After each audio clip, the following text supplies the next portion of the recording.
Big TV భక్తి సమాచారం WhatsApp ఛానల్లో జాయిన్ అవ్వండి. అన్ని విశేషాలు ఎప్పటికప్పుడు తెలుసుకోండి. శ్రద్ధ నిలబెట్టడానికి సంక్షోభం ఉంటుంది. నాకక్కడ ఎదురుగుండా ఓ 10 లక్షల విలువ చేసే బంగారు కంకణం దొరికిందనుకోండి, అది నేను జేబులో వేసుకోకుండా వెళ్ళిపోవాలి అంటే ఏదో నా ఉపన్యాసం చెప్పేసినంత తేలికేం కాదు. అలా వెళ్ళిపోతుంటే మెట్ట వేదాంతం అంటారు. ముందే సిద్ధాంతం వస్తుందంటే ఈశ్వరుడు నిన్ను అనుగ్రహించాలనే ఆ కంకణం అలా పెట్టాడు, తీసుకో. ఎవరు చెప్పారు దొంగతనమని?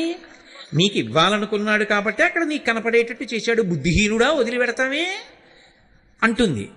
అంత తేలిక అనుకోకండి. ఒకవేళ వదిలి వెళ్ళిపోయాడు అనుకోండి, తీరా ఇంటికి వెళ్ళి ఏమో వాడెవడో కాకినాడ నుంచి వచ్చి అంటున్నాడు కదా పాపం, ఎందుకని కంకణం వదిలేశాని అన్నాడు అనుకోండి. ఇలా తగలబెట్టే కదా సంసారం ఇలా చేశారు అన్నారు అనుకోండి, ఏమైపోతాడు? శ్రద్ధ అంత తేలిక కాదు సుమండి. మీకు ఇక్కడ ఎదురుగుండా కనపడుతున్న కంకణం ఎత్తుకుపోతే 10 లక్షలు వస్తుంది. కంకణం విడిచిపెట్టేస్తే ఏమొస్తుంది? ఈశ్వరానుగ్రహం వస్తుందని నేను అంటున్నాను. ఏమిటి నమ్మకం? ఏమైనా సాక్ష్యం ఉందా? శాస్త్రము సాక్ష్యం, గురువాక్యం సాక్ష్యం. శాస్త్రమునందు గురువాక్యమునందు ప్రబల విశ్వాసంతో మీకు కంటి ముందు కనబడుతున్న భోగాన్ని విడిచిపెట్టి మనసు యందు ఆ శాస్త్రమునందు నమ్మకంతో బతకగలగాలంటే ఎంత శ్రద్ధ ఉండాలి. అది గొప్ప. అది సంతరించుకోగలిగిన వాడెవడో వాడు మనుష్యుడు. వాడు మిగిలిన వాళ్ళకన్నా ఎంతో పైకెక్కి నిలబడినవాడు. అందుకన్నారు శంకర భగవత్పాదులు, శాస్త్రస్య గురువాక్యస్య సత్యబుద్ధ్యావధారణ సా శ్రద్ధ కడితా సిద్భి యయా వస్తూపలభ్యతే. ఏ మహాపురుషుడు మాట్లాడినా శ్రద్ధ గురించి మాట్లాడతాడు. అందుకే షిరిడీ సాయిబాబా గారి సిద్ధాంతాల్లో ప్రధాన సిద్ధాంతం కూడా శ్రద్ధ. అందుకే ఆ శ్రద్ధ యందు ఊంచుకోగలిగితే, ఆ సంక్షోభాన్ని మనసులో తట్టుకోగలిగితే ఏమీ కాదు. నాకు పరమేశ్వరుడు ఉన్నాడు, ఆయన నన్ను ఆదుకుంటాడు. ఆయన అనుగ్రహం నేను పొంది ఉండగా నన్ను చెనకగలిగిన వాడెవరు? నాకేమి అటువంటి విపత్కర పరిస్థితి రాదు. నేను హాయిగా భగవంతుడి గురించి రమించి చెప్పుకుంటూ ఉండగా నా గుండె ఆగిపోతుంది. ఏ కుర్చీలో కూర్చుని ప్రవచనం చేస్తున్నానో ఆ కుర్చీలోనే నా శరీరత్యాగం చేస్తాను తప్ప నేను బెంగ పెట్టుకుని మంచం ఎక్కి పడిపోవలసిన అవసరాన్ని ఈశ్వరుడు నాకు కల్పించాడు. నేను ఆయనని నమ్మి ఉండగా ఆయన నన్ను పాడు చేస్తాడా? ఒక్కనాటికి పాడు చేయడు. కాబట్టి నాకు ధర్మం ఒక్కటే కావాలి, నాకు శాస్త్రము కావాలి, నాకు గురువుగారు కావాలి, నాకు ఈశ్వరుడు కావాలి. ఇది శ్రద్ధ. దొంగతనాన్ని గెలవడానికి కావలసినది ఏది అంటే శ్రద్ధ కావాలి. ఇది చాలా అవసరం. తనకి కడుపులో ఆకలేస్తున్నా ముట్టుకోకుండా ఉండాలంటే దేనికి కట్టుబడి ఉండాలండి? రంతిదేవుడు కడుపు మండిపోతూ ఉంటే, కొన్ని రోజులుగా అన్నం లేకపోతే వచ్చిన అన్నం ఇలా తినబోతుంటే వచ్చి అడిగితే పెట్టేశాడు. మంచినీళ్ళు ఒకటే తాగబోతున్నాడు, అప్పుడు కూడా వచ్చి పుచ్చేసుకున్నాడు. ఎవరో వచ్చి అయ్యా దాహంగా ఉంది ఇవ్వండి అన్నాడు. ఆయన మంచినీళ్ళు ఒకటే ఉన్నాయి అనలేదు. అది పోతనగారి పాండిత్యం. అన్నము లేదు, కొన్ని మధురాంబువులున్నవి త్రావుమన్నా అన్నాడు. అయ్యయ్యో, ఇంత దాహం వేస్తోందంటే, ప్రాణాలు గతులు తప్పిపోతున్నాయంటే అన్నం తినెన్నాళ్ళయిందో నువ్వు. ఆయన రంతిదేవుడు తిని చాలా రోజులైంది. అన్నం తిని ఎన్నాళ్ళైందో తిందామంటే ఎవడో వచ్చాడు పెట్టేశాను, నీళ్ళు కూడా తాగనివ్వమా అనలేదు ఆయన. అన్నము లేదు, నీకు అన్నం పెట్టడానికి అన్నం లేదయ్యా, కొన్ని మధురాంబువులున్నవి, తీయటి నీళ్లున్నాయి, త్రావుమన్నా. తాగవయ్యా. సకల శరీరధారులకు మేలునరించిన శరీరం ఉన్న వాళ్ళకు ఉపకారం చేస్తే ఇంకా అంతకన్నా కావలసింది ఏముందయ్యా ఈ శరీరానికి? తాగేయి అన్నాడు. అప్పుడు దేవతలు అందరూ వచ్చి నిలబడ్డారు. ఏమి శ్రద్ధ అనేది! ఏమి అద్భుతం! ఎంత నమ్మకం శాస్త్రం మీద, ఎంత నమ్మకం గురువు మీద! రా, నిన్ను అనుగ్రహిస్తున్నాం అన్నారు. ఇది సనాతన ధర్మం అంటే. దొంగతనాలు అరికట్టండి అంటే మీరు కర్రలతో మోది ఎక్కడ ఆపగలరు? శ్రద్ధ చేత ఆపగలరు. అందుకే ధర్మం ప్రబోధము, ధర్మ ప్రచారము, ధర్మమునందు పూనిక లోకంలో ఎటువంటి ఉపద్రవాన్నైనా సరే ఆప్చేసేస్తాయి. అందరూ సద్బుద్ధితో ఉన్నారనుకోండి, అందరూ శ్రద్ధావంతులయ్యారనుకోండి, నాకెందుకు, నేను పుచ్చుకోను, ఎందుకంటే పునర్జన్మలో నేను బాధపడాలి.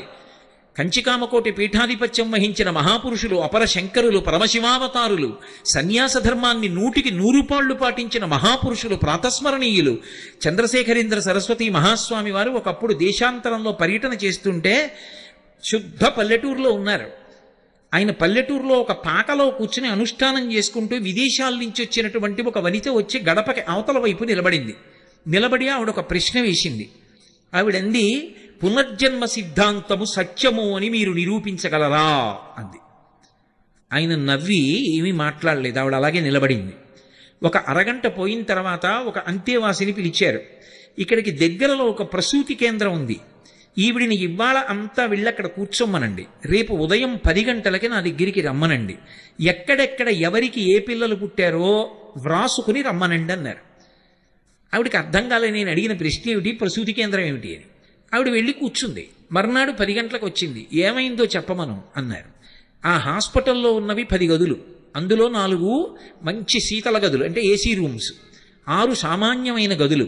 నిన్నను 10 గదుల్లోకి 10 మంది ప్రసవ వేదన పొందుతున్నటువంటి ఆ స్త్రీలను తీసుకొచ్చారు. అందులో మహదైశ్వర్యవంతులైనటువంటి వాళ్ళు 2, వాళ్ళకి కొడుకులు పుట్టారు. మంచి అధికారంలో ఉన్న వాళ్ళు 2, వాళ్ళకి 2 కొడుకులు పుట్టారు. పుడుతూనే వాళ్ళు రోహిణీ కార్తెలో ఏసీ రూమ్స్లో ఉన్నారు. మిగిలిన 6 గదుల్లో 3 గదుల్లో ఉన్న వాళ్ళు మధ్యతరగతి కుటుంబీకులు. మిగిలిన 3 గదుల్లో అమ్మో ఇంకో సంతానం కలిగింది ఎలా పోషించాలని బాధపడుతున్నటువంటి వాళ్ళకి పుట్టినటువంటి బిడ్డలు. ఇంకొక ఆవిడికి గదిలోకి వెళ్ళడానికి గదికి కూడా సొమ్ము చెల్లించలేనిది పరమ నిర్భాగ్యురాలు. ఆవిడ్ని తీసుకొచ్చి అక్కడే గది లేదు కాబట్టి చాప మీద పడుకోబెట్టి పురుడు పోశారు. ఆవిడికి పథ్యం పెట్టడానికి ఏమీ లేదు. ఆ చుట్టుపక్కల ఉన్న వాళ్ళే డబ్బులు వేసుకుని తీసుకొచ్చి ఏదో రొట్టె ముక్కలవి కొనిపెట్టారు. ఇది జరిగింది అని ఆవిడని వెంటనే అంది, నాకు అర్థమైంది, పునర్జన్మ సిద్ధాంతం సత్యం, మీరు ఇక చెప్పక్కర్లేదని వెళ్ళిపోయారు. ఆ శిశువు కోరి కోరి పుట్టాడా కోటీశ్వరుడికి కొడుకుగా? వాడి కోరిక ఏమైనా ఉందా? వాడికి అధికారం ఉందా నేను ఇక్కడ పుడతాను ఈ ఏసీ రూమ్లో అని? ఏదో ఉంది కోటీశ్వరుడికి కొడుకు, ఏదో ఉంది అధికారికి కొడుకు, ఏదో గత జన్మ పాపం ఉంది, అనుభవించి పోగొట్టేసుకుంటాడు. పోగొట్టుకుని వాడెంత గొప్పవాడు అవ్వాలో. వాడు సామాన్యుడిగా పుట్టాడు. పుట్టడంలో పునర్జన్మ సిద్ధాంతం స్పష్టంగా కనపడుతోంది, నాకు అర్థమైంది అని ఆవిడ 2 చేతులెత్తి నమస్కారం చేసి వెళ్ళిపోయింది. ఇది యథార్థంగా జరిగిన సంఘటన. పునర్జన్మ సిద్ధాంతము సనాతన ధర్మమునకు ప్రాణము. శ్రద్ధ అనేటటువంటి 2 అక్షరాలు సనాతన ధర్మానికంతటికీ కూడా పట్టాభిషేకం చేస్తాయి. అసలు ఇన్ని ప్రవచనాలు చేయడం దేనికోసం, ఇన్ని గ్రంథాలు చదువుకోవడం దేనికోసం, భగవంతుడు ఉన్నాడు అని నమ్మడం దేనికోసం అంటే ఆ శ్రద్ధ అన్న మాట కోసం. ఈ శ్రద్ధ దేనికి పోతుంది లోకంలో అంటే ఒడుదుడుకుల యందు పోతుంది. కలిసి వచ్చినప్పుడు శ్రద్ధ పోదు. ఎందుకనంటే ఓ మాట అంటే పోతుంది, అంతా భగవంతుడు అనుగ్రహం అండి, ఏదో పైకి వచ్చాను. కష్టం వచ్చిందనుకోండి, ఈశ్వరానుగ్రహం అండి, ఇంత కష్టం వచ్చింది అంటాడా? ఏమిటో ఇన్ని పూజలు చేశాను ఎందుకు వచ్చింది? మొదట ఎవరిని వదిలేస్తాడంటే భగవంతుడిని వదిలేస్తాడు. కానీ కష్టం వచ్చినప్పుడు కూడా ఇది ఈశ్వరానుగ్రహం. గత జన్మలో ఏదో పాపం చేయకపోతే ఎందుకు వస్తుందండి కష్టం? నేను అనుభవించడానికి వీలుగా కష్టాన్ని ఇచ్చి తీసేశాడే మహానుభావుడు, ఆయనకో నమస్కారం. అన్నవాడు ఉంటాడే వాడు నిజమైన భక్తుడు. అది శ్రద్ధ, పండుతున్న శ్రద్ధ.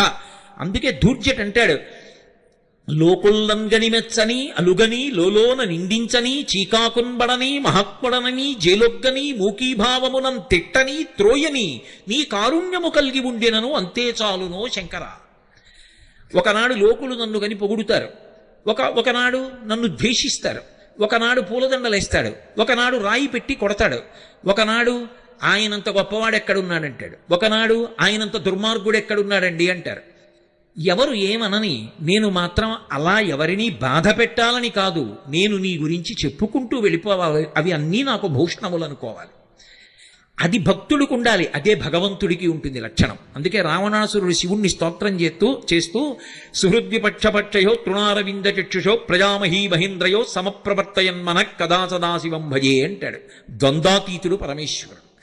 భక్తుడు కూడా ఆయన పాదాలు పట్టుకుని ఆ ద్వంద్వాతీత స్థితే పొందాలి. అందుకే భగవద్గీతలో గీతాచార్యుడి తుల్యనిందా స్తుతిర్మౌని సంతుష్టో ఏనకేనచిత్ అనికేత స్థిరమతి భక్తిమాన్మే ప్రియోనరహ అంటాడు.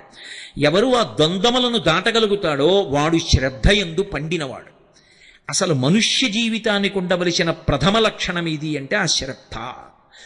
శ్రద్ధ అన్నది ఒకటి ఏర్పడింది అనుకోండి, ఉత్తర క్షణంలో దుర్గుణములు లోపలికి రాకుండా మీరు కంచె వేసేసినట్టే. For more videos like this, subscribe Big TV channel.